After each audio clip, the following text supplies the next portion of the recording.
Whiz Against the Wave. The Cat Who Fought the Sri Lanka Tsunami Train, 2004. Before I tell you about the cat who sprinted into the arms of death to save a child too young to even understand fear, I need you to listen. December 26, 2004. Morning. Just another warm Sunday on the southern coast of Sri Lanka. Vendors setting up stalls. Children playing near the rail lines. A peaceful rhythm to life. But deep beneath the Indian Ocean, the earth cracked, and everything changed. A wave taller than the palm trees, faster than any train, roared toward the coast. Amid the panic, amid the screaming, amid the metallic scream of a derailing train, one small figure moved in the opposite direction. Not away from danger, but toward it, a cat. No name, no leash, no owner calling her back. Only a baby, left behind in the wreckage, forgotten in the chaos, but not by her. If you've ever witnessed an animal do something beyond instinct, something almost human, or maybe more than human, leave your story in the comments. And if you believe courage doesn't always come in uniforms or speeches, but sometimes in silence and fur, subscribe, because what you're about to hear isn't fiction. It's history, it's memory, and it deserves to be remembered. The day the water rose. It started like any normal Sunday in the village of Paralia. Fishermen were coming back from the sea with fresh catch. Vendors were opening up their stalls. Kids ran between the train tracks, chasing each other and laughing. The sky was clear. The air was warm.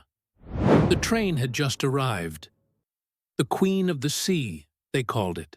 8 long carriages, packed with people heading home after the holidays. Some carried bags.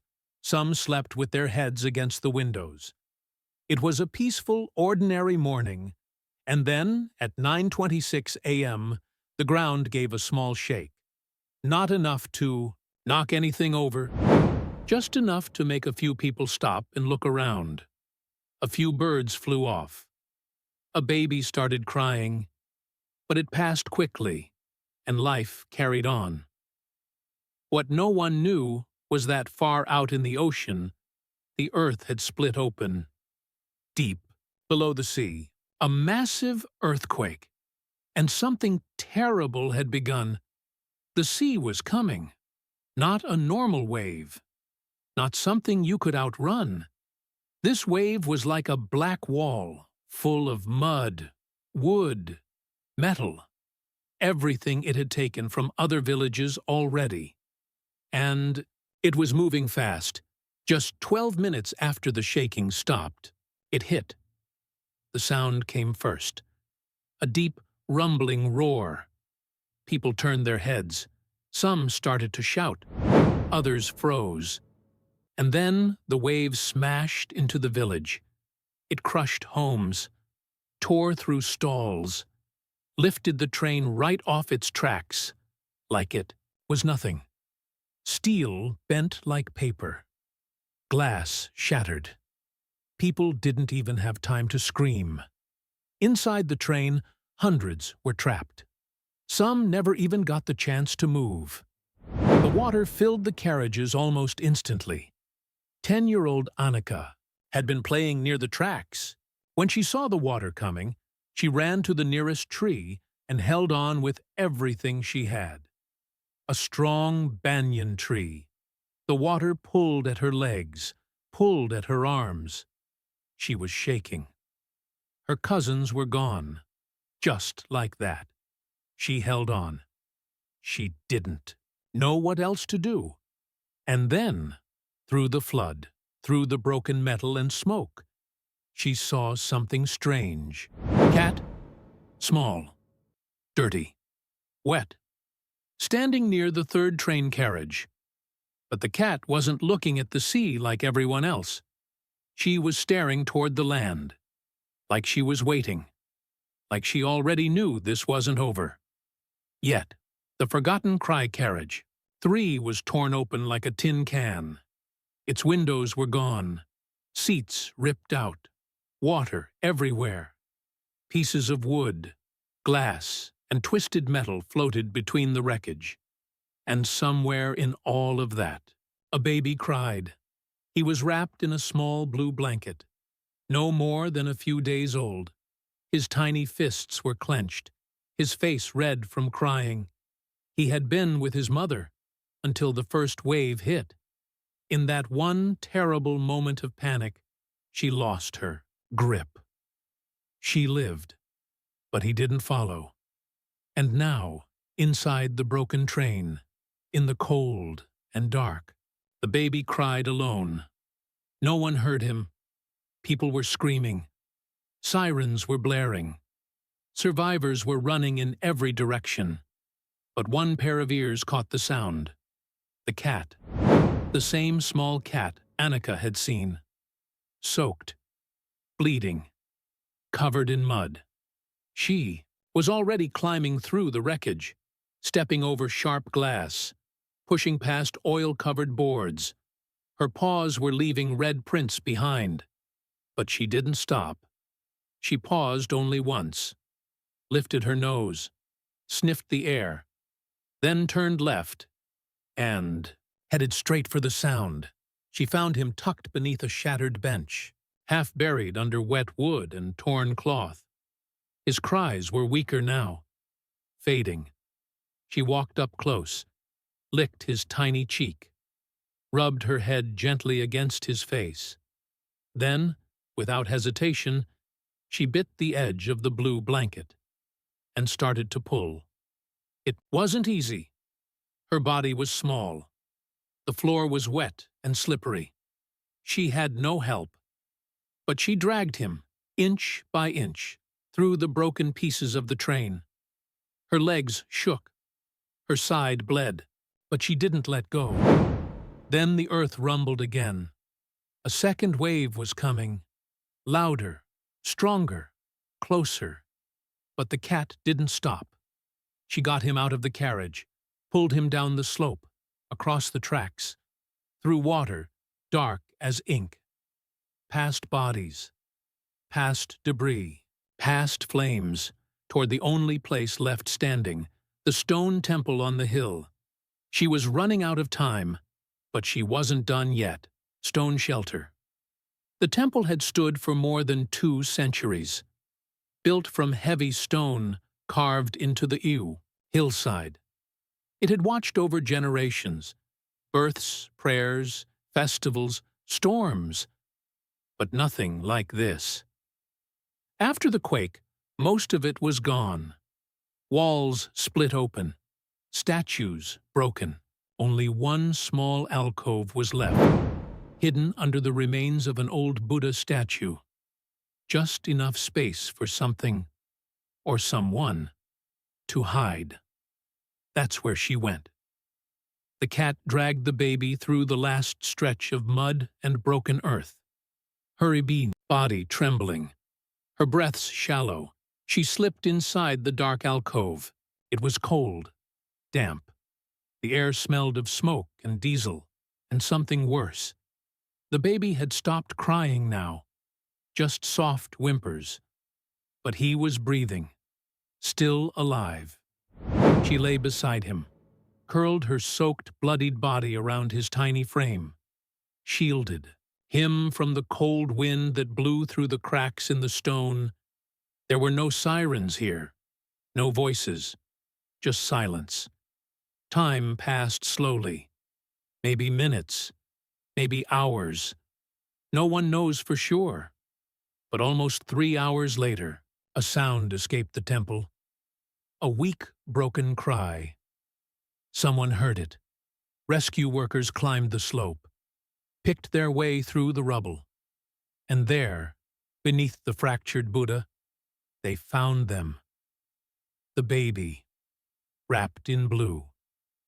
The cat, barely conscious, still curled around him like a shield. When one of the rescuers reached to pick up the child, she lifted her head, let out the softest growl. Faint, but clear. A warning. They paused, looked at each other, and stepped back. They lifted them both, together. The baby was rushed to a hospital. Doctors worked quickly. He would live. The cat was left at the edge of the temple. Just for a moment, they said. But when they returned, she was gone. No paw prints, no blood trail, nothing, just an empty space in the stone, and a story that was only beginning, searching the silence. The baby's mother had survived. She had been pulled from the rubble hours later, bruised and in shock. For a while, she didn't speak, just stared into the distance, numb. Then, someone brought her a bundle. Blue cloth, tiny limbs, a weak cry. Her baby, alive. She fell to her knees, held him close like she'd never let go again, and wept, tears of joy, of guilt, of disbelief.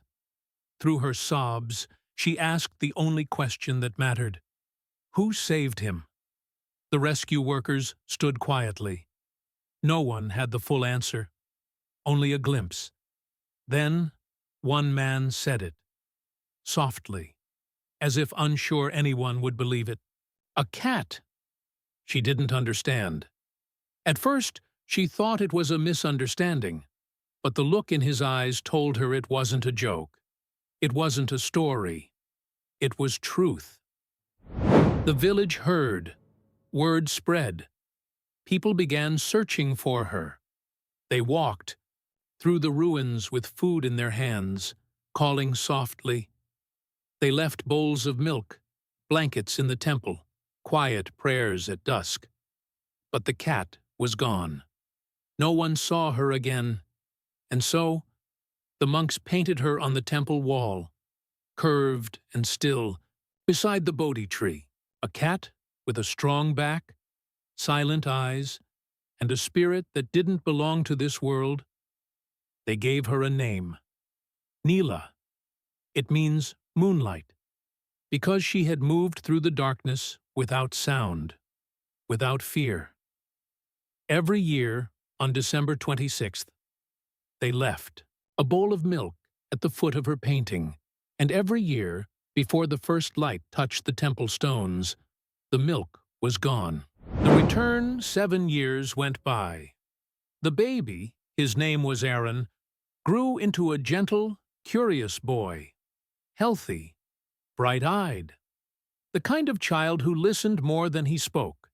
Every year, on the same day, December 26th, he returned to the temple with his mother. He didn't remember the wave, or the train, or the wreckage, but he knew the story, and he knew who had saved him. He would bow in front of her painting, place a small bowl of milk at the stone base, sit quietly beside the statue, and wait. Joe never said what he was hoping for.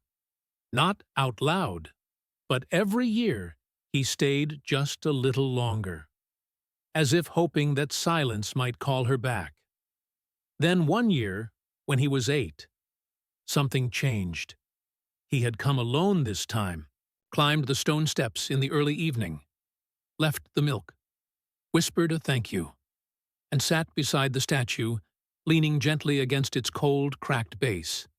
The air was warm, the sky heavy. He closed his eyes, just for a moment, and when he opened them again, she was there. Old now, her fur thin in places, one ear bent, her eyes cloudy, like glass after rain. But it was her. She didn't make a sound, no purr, no cry. She just walked up to him and pressed her head gently into his knee, then slowly curled her body beside him, like she had done all those years ago in the ruins. He didn't speak. He didn't need to. He placed his small hand on her back, felt her chest rise and fall, soft and steady. Then he fell asleep again, this time with her beside him. When he woke in the morning, she was gone. Not a sound. not a trace. And that time, she never came back. More than memory, Aaron became a teacher. Told the story every year on the day the wave came. Not of the train, not of the tragedy, but of the guardian no one expected. Not every survivor had a name. Not every rescuer wore boots. Some had fur. Some braved water that swallowed cities, because something inside them said, "Not this child, not today." Her paw print remains. They say animals don't feel love the way we do. But how else do you explain a cat who walked into hell for a child she didn't know? She didn't stay for praise, didn't need a name, didn't wait for applause. She saw something precious in the wreckage and chose to guard it. She left behind no grave, no collar, just a boy who lived, and a village that remembers her in the way we remember comets. Bright, silent, unstoppable.